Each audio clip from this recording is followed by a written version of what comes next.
Long before the first geological survey team set foot on the Colorado Plateau, long before the federal government drew boundaries around the land and gave it a name that tourists would one day photograph from a paved overlook, the Navajo people had already told the story of what lay beneath it. Not as allegory, not as ceremony dressed in the language of myth, as record, the kind of record that survives because the people who hold it understand that the land itself is the archive, and that what the land holds, it holds without apology and without deadline. Monument Valley sits at the border of what is now Utah and Arizona, a stretch of red sandstone country where ancient erosion left behind columns of rock that rise hundreds of feet from the valley floor. The buttes are the first thing every visitor sees. The Navajo call this place Se Bienjis Gai, the valley within the rocks. And what the Navajo say about the ground beneath those formations, what their oldest oral traditions describe as buried there, has never been reconciled with the archaeological record assembled by the institutions that arrived after them. The distance between those two accounts is not a matter of interpretation. It is a matter of what was asked, by whom, and what the asking institution chose to do with the answer. To stand at the rim of the valley and look down at the red earth between the formations is to stand at the edge of a question that the dominant history of the American Southwest has not yet answered. The land holds it without urgency. It has held it for a very long time. If you're enjoying this story so far, don't forget to hit the like button and subscribe. Drop a comment telling me where in the world you're watching from. I love hearing from you. The Diné, as the Navajo call themselves, have occupied the Colorado Plateau for centuries. Their oral traditions do not draw a clean line between sacred history and practical memory. When elders speak of what the earth holds, they speak with the same register as a geologist describing a stratum, except the geologist is describing what formed over millions of years, and the elder is describing what was placed there by people with reasons for placing it. The distinction matters. Placed things have an origin. Placed things come from someone who made a decision, and the Navajo account of what lies beneath Monument Valley begins with a people who were already gone before the Diné arrived. They are called the Anasazi in the archaeological literature, a term borrowed from Navajo that has itself become contested, though the word it derives from, Anasazi, translates more precisely as ancient enemy or ancient ones who are not us. The name itself is a record of distance. These were not the ancestors of the Navajo. They were the people the Navajo found traces of when they moved into the canyon country, and what the Diné said about those traces, passed through oral tradition for generations before any ethnographer wrote it down, describes something the official archaeological account has never fully addressed. The Anasazi did not simply abandon their settlements. According to the Navajo account, they went into the ground. What they buried there, and why, is the question the land has been holding since before anyone with a federal commission arrived to ask it. The Anasazi presence across the Colorado Plateau is one of the most extensively documented archaeological stories in North America, and one of the least resolved. Between roughly 100 CE and 1300 CE, a civilization built stone structures across the canyon country of the American Southwest, communities that in some locations housed hundreds of people, granaries that stored enough food for years, astronomical alignments that tracked the solstices with precision, and trade connections that stretched from the Pacific coast to the Gulf of Mexico. Turquoise moved through these networks from mines in what is now New Mexico. Copper bells arrived from workshops in western Mexico, carried north along routes that crossed deserts and river valleys. The maps of that period did not record. Macaw feathers appeared in high desert rooms hundreds of miles from the nearest tropical forest.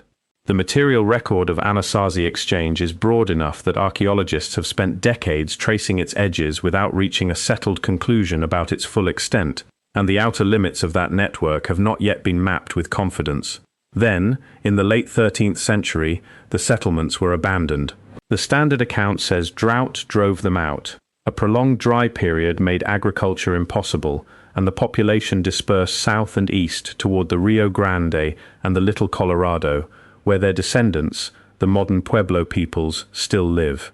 This account is not wrong. The drought is documented in the tree ring record. The dispersal is supported by archaeology. What the standard account does not address is what the Navajo say was left behind when the people went, and where, specifically, they say it was left.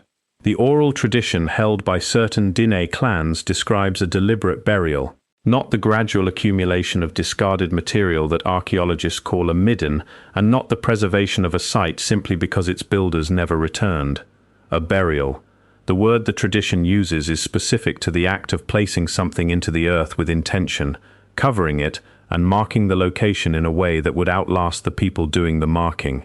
What was buried, according to the account, was what the Anasazi considered most worth protecting. The tradition does not enumerate objects in the way a museum catalogue would. It describes categories, knowledge objects, ceremonial materials, records of the trade routes that connected the canyon country to places the Navajo account names by geography rather than by the names later applied to them by European cartographers. And beneath Monument Valley specifically, the tradition places a sealed chamber, not a cave formed by natural erosion, but a constructed space, built into the rock before the people left. The construction was deliberate. The placement was chosen for reasons the tradition describes in terms of the land's alignment with astronomical events, the kind of positioning that appears elsewhere in documented Anasazi architecture. Whether that description preserves a literal architectural memory or encodes something more symbolic is a question the Diné themselves have approached with care. What has not been approached with equivalent care is the physical ground the tradition points toward. The sandstone formations of Monument Valley sit atop the Diné sandstone and the Organ Rock Shale, geological layers deposited in the Permian period and sculpted across 250 million subsequent years by wind and water into the buttes that define the landscape. The Mittens, Merrick Butte, and the formation the maps call the Three Sisters rise from a valley floor that sits at approximately 5,200 feet above sea level, their cliff faces measuring in places more than 1,000 feet of vertical relief. Beneath the Organ Rock layer lies the Cedar Mesa sandstone, a formation known elsewhere on the plateau to contain extensive natural voids, passageways, and chambers that Anasazi builders sometimes incorporated into their architecture. At Canyon de Chelly, less than 100 miles from Monument Valley, Anasazi construction extended directly into cliff faces and natural alcoves in exactly this kind of formation. The White House ruin and the Mummy Cave structure show that these builders understood how to work with the geology rather than against it, placing structures in locations that offered protection from the elements and, in some cases, from observation. The alcoves at Canyon de Chelly were not chosen casually. They were chosen because the geometry of the stone provided something that freestanding construction could not. Whether any equivalent construction exists within the sandstone beneath Monument Valley has never been formally investigated. No ground-penetrating radar survey of the valley floor has been published in the archaeological literature. No excavation report from the buttes themselves appears in the federal record. The ground has not been asked the question the Navajo tradition has been raising for generations. If you're hooked on this story, make sure to subscribe and turn on notifications so you never miss an upload. Your support means everything and helps me bring you more emotional stories like this one. The institution most responsible for shaping the archaeological record of the American Southwest in the late 19th and early 20th centuries was the Bureau of American Ethnology, a division of the Smithsonian Institution established in 1879 with the stated purpose of documenting the peoples and cultures of North America. The Bureau's early directors, including the geologist and explorer John Wesley Powell, approached the Southwest as a field of study that could be systematized, its evidence gathered, its cultures classified, its sites surveyed and reported. The Bureau commissioned field surveys, published monographs, and assembled collections that remain central to Southwestern archaeology today. Its work produced the first systematic accounts of Anasazi sites across the Colorado Plateau. It also produced a framework for understanding those sites that, once established in the published record, proved resistant to revision. The framework was artifact-centered. What could be excavated, catalogued, and transported was what the Bureau counted as evidence.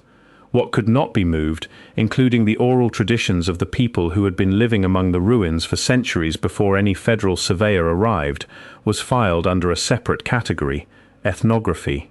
The distinction between archaeology and ethnography, between the material record and the spoken one, created a division that allowed institutions to treat the Navajo account of what lay beneath Monument Valley as cultural context, rather than as evidence pointing toward a specific location in the ground. That division has held for over a century. It has not been seriously challenged in the published record, and the ground beneath the buttes has been photographed from every angle, painted by artists, filmed for commercial productions, and administered as part of the Navajo Nation. It has not been excavated. Whether that is because no institution believed the Diné account worth investigating, or because the Navajo themselves have declined to invite that investigation, is a question with more than one answer. In 1936, a Navajo elder named Hosteen Tso gave an account to a field worker employed by the Works Progress Administration. The WPA was conducting oral history interviews across the country during this period as part of a broader federal effort to document American life before the people who had lived it were gone. Some of those interviews reached into the Navajo Nation, producing transcripts that were filed in regional archives and, in several cases, have never been formally published. The Hosteen Tso account, preserved in a transcript held at the University of New Mexico's Center for Southwest Research, describes the valley in terms that move from geography into something older. The elder speaks of the buttes as markers, not natural features that happen to be dramatic, but deliberate points of reference for something placed below them. He does not say what was placed there. The tradition he was drawing on, he told the field worker, required that specific knowledge to remain with specific people. What he was willing to say was that the valley floor was not simply the valley floor, and that the people who built in the canyon country understood the ground beneath their feet with a precision that the survey maps of his day had not begun to approach. The WPA transcript was not cited in any subsequent archaeological publication on Monument Valley. It remained in the archive, correctly catalogued, accessible to researchers who knew to look for it, and almost entirely unread by the institutions that continued to produce the official record of the region. Whether that absence was oversight or preference is not something the archive can say. The archive only holds what was filed. It does not record what was ignored. The physical evidence from Monument Valley and its surroundings does not contradict the Navajo account. What it does is leave the question open in ways that a more thorough investigation might close. Archaeological surveys conducted in the mid-20th century documented surface sites across the valley floor, sherds, hearths, and the foundations of small structures consistent with seasonal occupation. But surface survey is not excavation, and the Cedar Mesa sandstone beneath the valley has properties that could preserve subsurface architecture for centuries under the right conditions. At other sites on the Colorado Plateau, Anasazi caches have been found sealed into natural and constructed chambers, containing objects that the people who placed them clearly expected to retrieve. At Chaco Canyon and at sites along the San Juan River drainage, archaeologists have documented caches sealed beneath floor stones and within wall cavities, holding objects whose presence in those locations cannot be explained by ordinary domestic use. In some cases, those caches include materials that have no parallel in the surface record of the surrounding area. Turquoise in quantities that suggest concentrated storage rather than use, cylindrical ceramic vessels sealed with clay plugs, and wooden objects carved with notational marks that no published analysis has fully translated. The Navajo account would say that those objects were placed with purpose, and that the purpose was preservation across an uncertain span of time. The archaeological framework tends to describe them as evidence of a disrupted journey, belongings abandoned in a moment of departure that never became a return. The two interpretations are not identical, and the difference between them is not simply a matter of register. One describes loss, the other describes intent. The land itself continues to provide a different kind of evidence, the kind that no institutional record can fully absorb. The Navajo Nation established the Monument Valley Navajo Tribal Park in 1958, placing the valley under its own administrative authority and, in doing so, also placing the question of what investigations would be conducted there under Navajo jurisdiction. That decision arrived more than 60 years after the Bureau of American Ethnology had already published its foundational accounts of southwestern prehistory without consulting the people who had been living inside that prehistory for generations. The establishment of the tribal park was not an act of concealment. It was an act of recovery. It was the Navajo Nation drawing a boundary around something that had been administered, photographed, and interpreted by outside institutions without permission and without adequate acknowledgement of what the Diné themselves already knew about the place. The traditional knowledge associated with the valley, including the accounts of what lies beneath it, is held by specific clans and transmitted through specific ceremonies. It is not secret in the sense of being concealed from the outside world out of calculation. It is held in the sense that it belongs to the people for whom it has always been a living part of how the land is understood. When outside researchers have approached the question of subsurface investigation at Monument Valley, they have generally done so without first engaging the traditional knowledge holders, who already carry an account of what those investigations might find. That sequence, survey first, consult later, has produced an incomplete record. It has also produced a series of published conclusions about the valley that read as settled when the most important question has never been put to the ground. The buttes of Monument Valley are still there. They will be there after every institution that has ever filed a report about the land around them has been reorganized, renamed, or dissolved. The Navajo oral tradition that describes what lies beneath them has survived the arrival of federal survey teams, the establishment of the tribal park, the decades of commercial photography that turned the formations into the most recognizable landscape in American cinema, and the ongoing academic conversation about what Anasazi abandonment actually meant. It has survived all of that without requiring outside validation to remain what it is, which is a careful, specific, geographically located account of something placed into the earth by people who understood the land well enough to hide something in it that has not yet been found. The sealed chamber the Hosteen Tso account describes, the knowledge objects the Anasazi tradition placed before the dispersal, the alignment with the formations that rise above the valley floor, in patterns the survey maps record as geology, but the Diné read as instruction, all of it remains where it was left.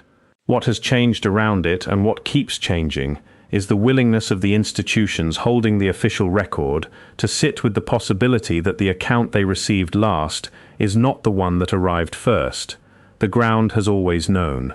What changes, generation by generation, is whether the people standing above it are willing to listen to the account that was left with the land, rather than replacing it with a simpler one assembled from what could be crated and shipped east. The Navajo did not file a report, they kept a memory. That is a different kind of document, and it does not expire. Thank you so much for watching until the end. If you loved this story, check out the other videos on your screen now. I think you'll really enjoy them. And don't forget to subscribe if you haven't already. See you in the next story.